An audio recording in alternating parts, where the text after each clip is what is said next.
لو انت بتصلي وبتصوم وما بتقعش في حرام برضه هيفضل غيرك احسن منك حتى لو ما بيعملش ربع العبادات اللي انت بتعملها. وشرحنا ده الفيديو اللي فات وان ده مرض خبيث، بس خلاص العلاج موجود. علاج اللي شغال بجسمه لكن قلبه بايظ. علاج العشب بالعمل. 4 نقط تعملهم وركز قوي في اخر نقطه. اما اولهم فهي استحضار المنه. استحضار المنه يعني مع كل عباده بتعملها لازم تحط في بالك وفي نيتك انك عملت العباده دي بتوفيق من ربنا، ولولا فضل الله عليك ما كنتش هتعرف تعمل حاجه. وتاني نقطه، انت مقصر. شوف نفسك دايما انك مقصر. ما هو من البديهي انك مهما صليت وصمت وقمت الليل وتصدقت فعمرك ما هتوفي حق ربنا عليك، ولو حتى نعمة واحدة من ملايين النعم اللي أنعمها عليك. فإيه؟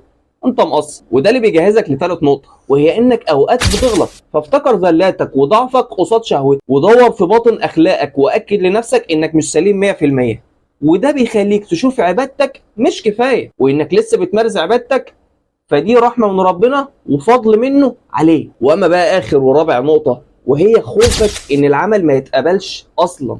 يعني تخيل اخر اليوم بعد صلاه في المسجد وصوم في عز الحر وصدقه واعمال بر، وانت قاعد على السرير تقول ياه عملت وعملت.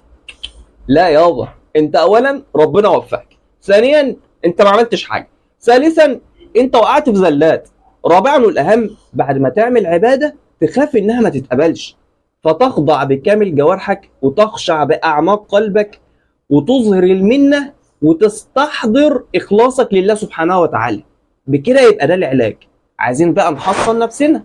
بعد كل طاعة تستغفر ربك 3 مرات، وجواك خوف انها ما تتقبلش واخلاص انها لربك وبس. وتاني حاجة انك تخفي طاعاتك على قد ما تقدر، وده هيحميك من شبهة الرياء والعجب بالعمل. صدقة في الخفاء، صلاة في جوف الليل، صيام نافلة ربنا وحده اللي عالم بيه، وبس كده. لو وصلت هنا فما تنساش تصلي على النبي صلى الله عليه وسلم في التعليقات، وشارك الفيديو، واعرف ان الدال على الخير كفاعله.